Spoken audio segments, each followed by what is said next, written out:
But I got to tell you, I was doing life coaching. I had a calendar full. I could have an entire career. And you would sign up for life coaching. Oh, Pierre, we want to do it? Okay, we'll start off with 12 sessions, one a week for 12 weeks, and here's our package because I need 90 days to break a habit, install a new habit, and get some momentum going. So there's your 21, 21, 21. And one day, one person said, hey, Brian, I can't meet you here. Can we do it earlier? I go, well, I'm at the farm. Why don't you come down? So this person came down. This person was having relationships issues in their marriage. And there was a lot of he said, she said, and yeah, but if she stops doing this, and he wouldn't let go. And he thought control equals power. I said, you want to come down and meet me at the horses? Sure. So he met me in the field. I was hanging out with Brenda. He's looking at Brenda. I'm going, have you ever been on a horse before? He goes, no. I said, you want to get up there? Sure. So I picked him up. And I don't put anybody on Brenda unless they know how to surrender. So I threw him over my shoulder. And he's rigid, so I just patted him on the butt. I'm picking him up like he's a child. I pat him on the butt. I said, take a deep breath. And when he softened, then I put him on Brenda. Because I'm not going to put that on Brenda. So I put him on. And he's up there. And she's big and she's round and she's always well groomed, so she's slippery and there's no saddle. And there's a rope halter, but he doesn't know what to do with it. She's like, whoa, whoa, whoa. And I told him, take a deep breath. I told him, inhale. Now exhale. Inhale through your nose. Exhale. So I just told him to relax a little bit. I said, now inhale through your nose. Exhale out your butt. He laughed. But when he laughed.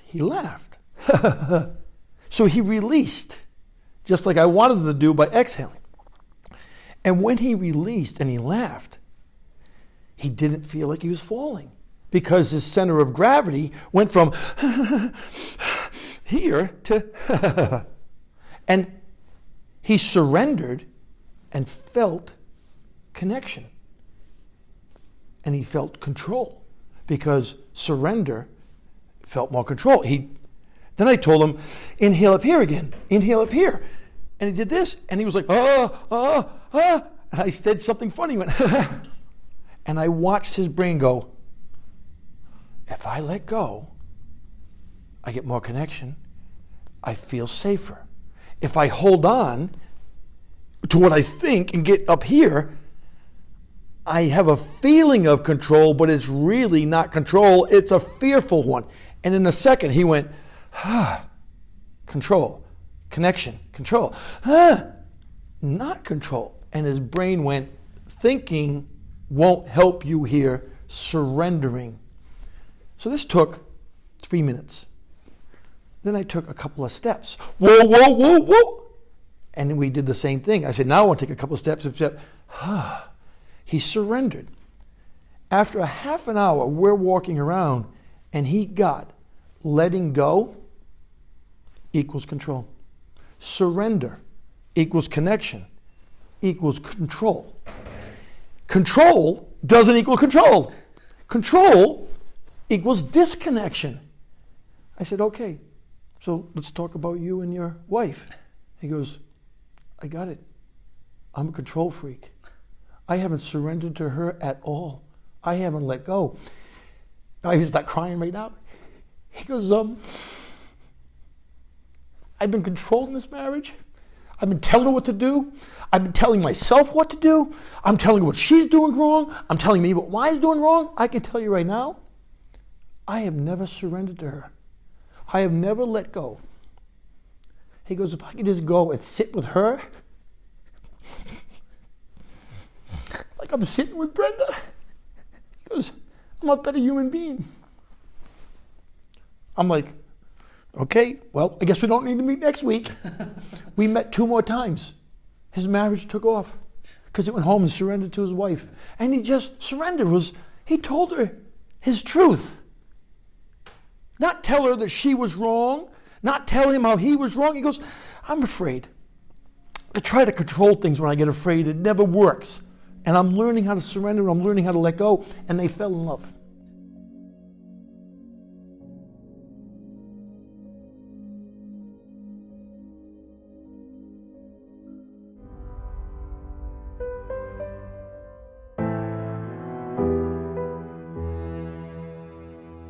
suis Pierre Beaupère, cavalier professionnel et professeur de dressage, auteur de livres et de DVD, et je suis parti avec mes chevaux à la rencontre des plus grands cavaliers, entraîneurs et artistes équestres, mais aussi de tous ceux qui peuvent nous aider à évoluer en tant que cavalier et en tant qu'être humain.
Depuis mes débuts en tant que cavalier professionnel, j'ai cessé d'accumuler de la culpabilité envers mes chevaux. Je voulais tellement leur bien-être, je voulais tellement mériter tout ce qu'ils me donnaient et m'apportaient, que je jugeais chacune de mes erreurs avec une violence que je n'aurais sans doute jamais pu ressentir pour quelqu'un d'autre que moi-même. Et quand la fatigue et le stress se sont accumulés, sont venus les gestes d'impatience, encore plus difficiles à me pardonner. Pendant 10 ans, j'ai glissé sur cette pente faite de jugement et de peur de ne pas être à la hauteur, d'être impatient ou d'être injuste.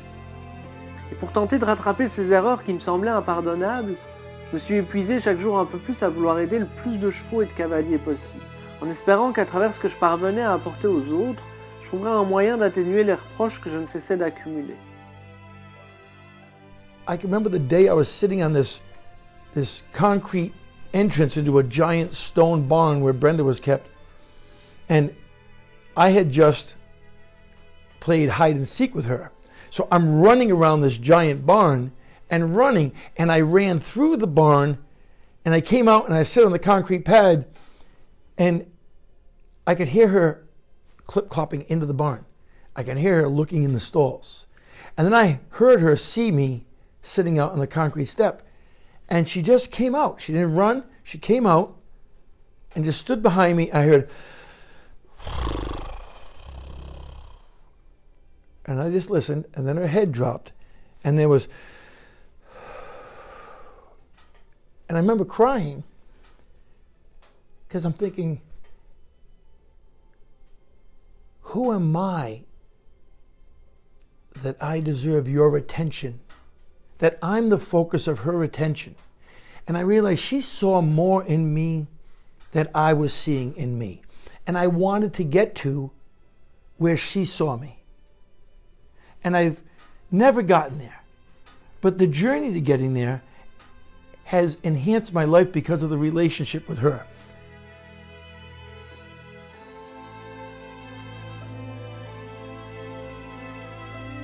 Le projet Évolution est né de ce besoin de faire quelque chose de cette culpabilité, de ces erreurs que j'estimais avoir commises. Comme un besoin de respirer, de réapprendre à vivre, de me libérer de ces chaînes que je m'étais attaché autour du cou, comme pour me punir de ne pas mériter l'amour et le don comme faisaient mes chevaux. They're picking you up and they're showing you your soul. They're showing you your heart. Love them for that. And if you go visit them in the barn, at least be equally fair for all they give you, the joy they give you, the peace they give you. Give it back to them. It doesn't even matter if you don't know what horses want. Just try to give it back to them in equal amounts. Et si jusque-là le projet m'avait apaisé et permis de créer une relation avec mon cheval à laquelle j'aurais jamais osé rêver, si nous étions devenus de vrais partenaires, je ressentais pourtant encore le poids de cette culpabilité pour mes erreurs passées. Comme si j'avais jamais vraiment fait la paix avec moi-même. Et comme si ce démon enfui au fond de mon cœur était toujours présent, tapis dans l'ombre, et qu'il déposait un voile de reproche sur ce que j'avais réussi à créer. If you're on there and you're carrying a bunch of emotional baggage, do you really think your horse doesn't feel it? Do you really think you can get on your horse with conflictual energies and create a oneness? They don't care what you think. They really don't care what you think. They don't even care if you like them. They just care, are you feeling your feelings? Because if you are feeling your feelings, I can connect. If you're ashamed of your feelings and you're saying how I'm feeling shouldn't be, I can't connect to your shouldn'ts. And it's nothing personal, there's nothing here to connect to. I'm leaving. And then we go, no, get back over here. Stay next to my disconnection. Stay back to my intellectual understandings. And they're like, get me out of here. There's no rope strong enough, there's no chain, there's no bit large enough. They will go inside. They will go inside. They will give you their bodies. And they will give you a body like a piece of meat. But you don't have their soul. You do not have their heart. That's hidden inside because there's nothing to connect to. And you're going to force them into a world of disconnection. And the truth was the horse was offering you a path to learn how you can connect with yourself.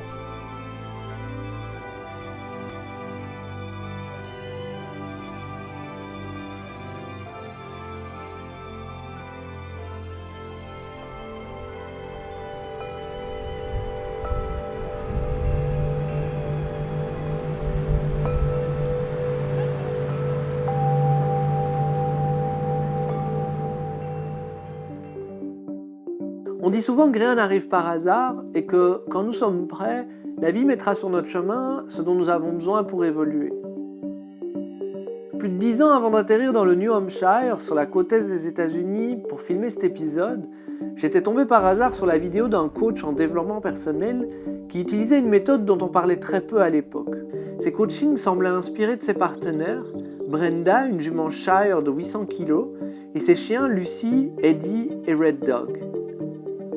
Leur présence lors des ateliers donnait une toute autre dimension à son accompagnement, où les animaux devenaient des acteurs et des exemples, permettant aux participants de faire la paix avec leur passé ou d'avancer vers ce qui était important pour eux. A year before the clinic, I was just walking through life, kind of just existing, not living it. I had major losses in 1 year. I had 6 deaths. My father, my mother, my aunt, my brother, and 2 dogs, all in a year's time. And the loss was so phenomenal for me. And because it happened within 6 weeks of each other, I never had a time to grieve. Now, I want you to let go. Don't move your feet. Do not let me pull you. Let go with your hand just a little bit. Keep your feet planted. Let that rope slide through your hands. What's going to happen if I keep doing that? I'm going to get rope burn. Because when you let go in life, you have to let go of your issues, so you try to let go a little, it hurts. Because when you let go a little, that's what happens with the issues. Now, when I say let go, let go. Okay, wait a minute, we're not done. You've let go. What's between you and I? Space. But what's this? What was all this? Oh, the issues. Where's your focus still? Right, but they're still here, right? Yeah. Now watch this. These are all your issues you haven't let go of. On the other side of you is your life waiting for you. Right?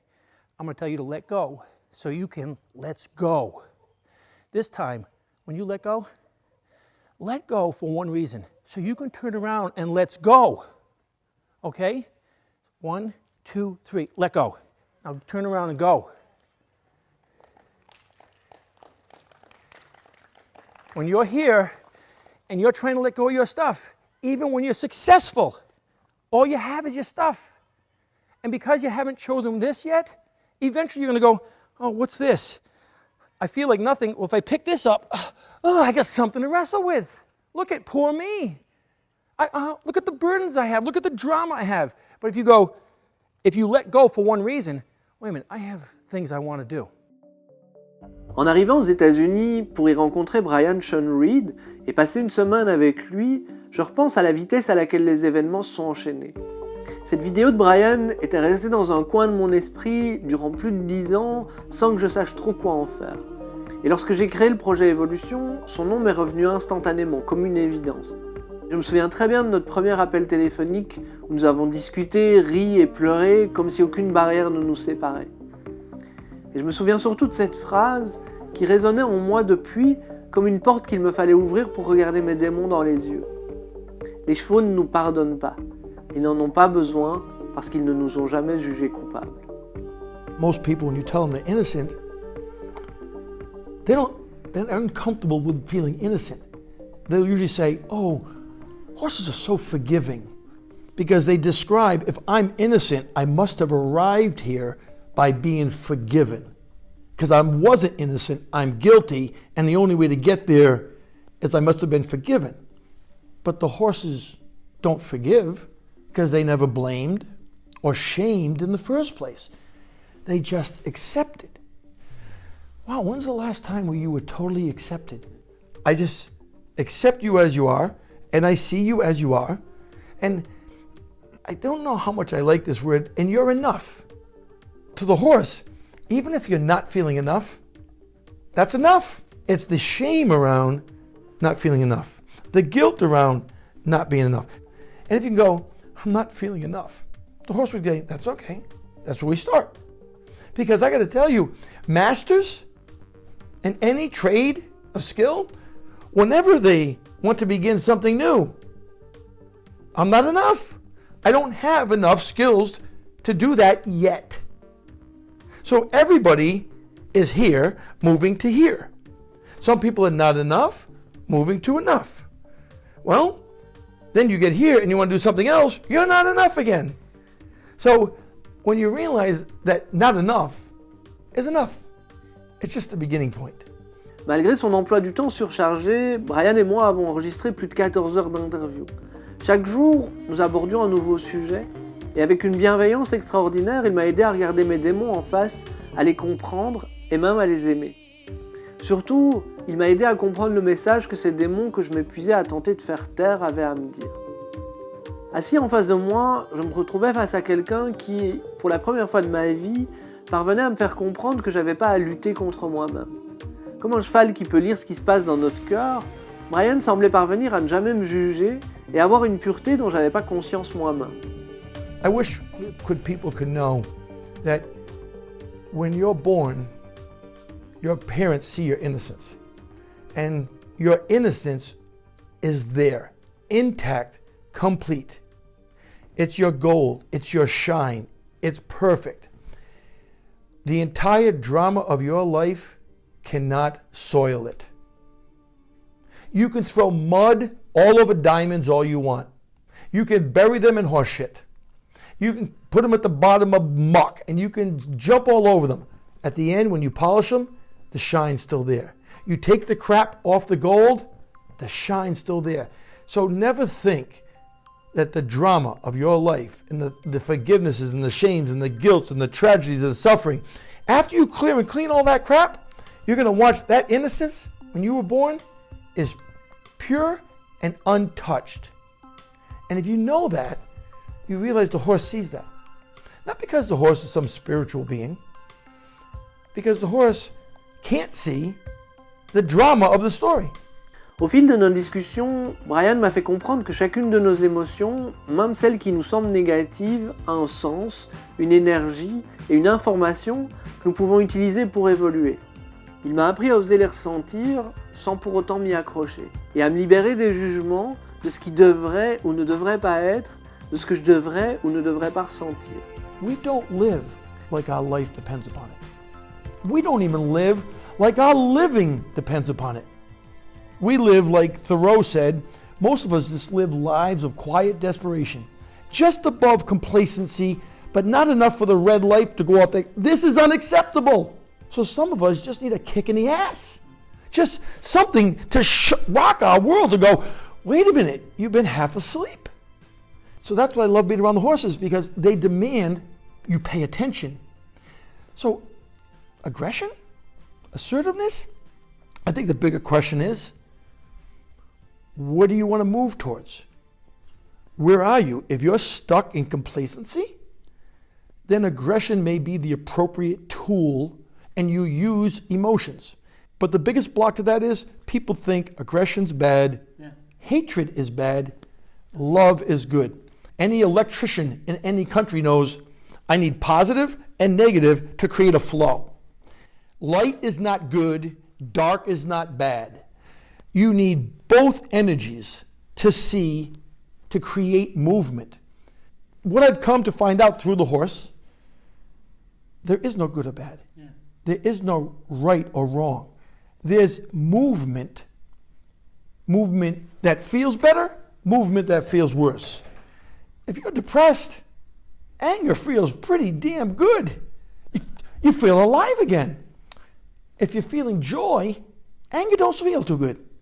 So if you follow those good feelings, they'll start to tell you how to move through life. Yeah. Most people won't feel their feelings. Sounds kind of crazy. Yeah. I say this often.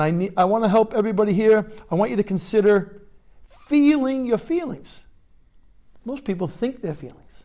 Because at the end of the day, when I drop all my masks, all the masks I put up, all the fences and all the defenses between you and me, and I drop it all, what's left? The truth? Me. Yeah. All that's left is all that I am, because I could never be the defense. Yeah. Hi, I'm funny. Hi, I'm successful. Hi, I'm proud. Hi, people always pick on me. Hi, I'm angry. I have all these masks. Hi, can I help you? Hi, I don't deserve. And we have all these ways of acting that are just masks and fences to keep us safe. But if we drop them, all that's left is all that we are. And that's our true power. There's no power in the mask. Because there is no power in the mask, because you can imagine how much energy it takes to hold it up. But the horses can't connect to the mask. So when they see us, they're in front of us, they only want connection to the non-mask part of you. So they're waiting for you to drop all this, and when you do, there they are. If you try to get them to connect out here, you can get a really good kind of control, but no connection. So you're going to have to hold it there, and as soon as you let go, but if you get this connection here, it's beautiful. It looks like nothing. It is everything. En osant regarder mes démons en face, mes erreurs et ma culpabilité, j'ai alors réalisé qu'ils étaient loin d'être des ennemis. Et j'ai compris que durant toutes ces années, ils m'avaient donné l'énergie d'avancer, de chercher à progresser et à évoluer sans cesse, et ils avaient même été à l'origine de la création du projet. Et que finalement, en faisant la paix avec eux, en ne luttant plus contre ces émotions, j'allais parvenir à ne plus m'y accrocher pour pouvoir passer à la suite. J'ai compris que notre passé, nos souffrances et nos erreurs ne nous définissent pas. Ils font partie de notre histoire et que cette histoire, nous pouvons choisir de la réécrire pour qu'elle nous porte au lieu de nous bloquer. Que lorsque mon cheval se détournait de moi, c'était pas parce qu'il me jugeait coupable, parce qu'il avait de la rancune pour mes erreurs ou que je n'étais pas assez. Quand il se détournait de moi, c'était simplement parce que j'étais perdu dans mes pensées, dans mes jugements, dans ce que j'aurais dû être et dans ce que je n'aurais pas dû faire. Car quand j'étais en conflit avec moi-même, j'étais pas présent, j'étais pas dans mon corps et surtout j'étais pas vrai. J'acceptais pas ma tristesse lorsque j'étais triste, ma colère lorsque j'étais en colère, et je voulais changer ce que je ressentais en pensant ne pas avoir le droit d'être avec lui dans cet état-là. Alors mon cheval n'avait juste rien auquel se connecter, car j'étais comme absent pour lui et qu'il ne pouvait se connecter qu'à la vérité, à la pureté qu'il voyait en moi et que je noyais sous les histoires que je me racontais et les jugements que je m'imposais. There's only one place any of us can truly live. No matter where you are in the world, the only place you can live is right here, right now, in and through your heart. And I think that's where horses meet us. They see you right here, right now, to the degree that you're in your heart, not in your head, judging what's going on in your life. I don't think they do it. They don't do it. An oak tree doesn't do being an oak tree. It's who they are. It's their survival, their living, their instincts are all about maintaining a connection. So they look for, can I connect with this other being, with them, preferably another horse? But if they're with a human, they're still looking for connection. They want to know, like, knock, knock, anybody home? Is there somebody in there? And when the person comes out and says, yes, this is me, I'm at home with myself. But if they bump into an act, someone who's not at home with themselves, so they put on an act, they put on a mask, there's nothing to connect to from the horse's point of view. It's not they're good or they're bad or they're right or they're wrong. Knock, knock, no one home. You open the door and you're not yourself. Okay, there's nothing here to connect to. So they're connected. But as humans, we're not connected all the time. Connection is life or death to them. We forget that connection is living for us. And most of us don't live like our living depends upon it. We're all going to be dead. We're all going to be dead soon. Don't fill the rest of your time with how you should be. Here's one for you. What if you're perfect just the way you are? Et alors que je pensais être parvenu à faire la paix avec mes démons et à réécrire mon histoire, Brian m'a proposé un dernier exercice. Inspiré d'une ancienne prière hawaïenne, il consistait à écrire sur un tableau blanc toutes les histoires que je me racontais. Les raisons pour lesquelles je m'en voulais, mes erreurs, mes reproches, mes manquements et tout ce qui me limitait. Puis d'écrire sur ces histoires négatives tout ce dont j'étais fier, tout ce que j'avais accompli, mes qualités, mes réussites et toutes les histoires qui me portaient. Et lorsque mon tableau fut complètement rempli, Brian m'a rappelé ce que représentait le tableau blanc. We are the whiteboard. But when we think we're thoughts, when we think that that's what we are, look at that. That's what you are. Do you really want your life to be defined by the best black and blue story you can put down there? That's just clutter. And it's clutter of yesterday. Because the next thought hasn't been formed yet. Imagine seeing yourself from, I just see your potential. And that's enough. That's why forgiveness is clearing and cleaning the story you tell. And it is so powerful because now guess what? You don't need anybody else to change. You have the power to change every single story about every single thing in your life. You look at this and you go, I'm sorry I put this between you and me. Please forgive me for blocking our connection with this story. And then, as it gets clear, thank you for the clarity in my life. I love having clarity in my life. And you can, I'm sorry, please forgive me, thank you, I love you. It's always about removing the blocks to inspiration or to love's presence in our life or to our abundance. Alors, en nettoyant ces histoires auxquelles je me raccrochais et en répétant simplement ces quelques mots, j'ai senti quelque chose s'ouvrir en moi. Au fur et à mesure que le tableau redevenait blanc, j'avais la sensation de retrouver moi aussi une forme de pureté et de clarté. Comme si toutes ces histoires, ces excuses et ces raisons étaient un fardeau que je déposais enfin, dont je sentais seulement le poids alors que je m'en libérais. Je découvrais un espace où il restait rien entre moi et mon corps, entre moi et le présent. Comme si j'avais enlevé le voile que j'avais devant les yeux lorsque je regardais la réalité. Et dans un dernier geste pour effacer le tableau, malgré les caméras et le regard de Brian, j'ai soudain senti à quoi pouvait ressembler la liberté et la paix. We don't need horses for anything. In the past, we needed them. They moved humanity across the planet. We could not have grown this planet without horses. They moved us. They carried us to battle. They carried us to loved ones. They carried pregnant mothers to the doctors. They carried our goods. They built the world with us, and we don't need them anymore. But now we need them more than ever because they move us. I think horses teach us that standing still and not moving is unnatural. They want you to move towards something that feels better. There's no light without darkness. The dance between the two of them, I think that's the dance of life. And I think horses say, in order to dance, know this, you're already okay and you're already enough, even if you don't feel like you're enough. That's okay. I think that's the message. Voilà, merci à vous d'avoir suivi cet épisode. Si vous voulez aller plus loin, j'ai créé pour vous une vidéo entièrement gratuite dans laquelle je vous explique les 5 leçons que j'ai apprises au cours du projet Évolution et qui vont vous aider à devenir un meilleur cavalier, à créer une connexion forte avec votre cheval et à réaliser vos rêves. Donc pour voir la vidéo, je vous retrouve sur projet-evolution.com ou en cliquant sur le lien qui est dans les notes de cette vidéo. Et je vous dis à très bientôt et surtout un immense merci.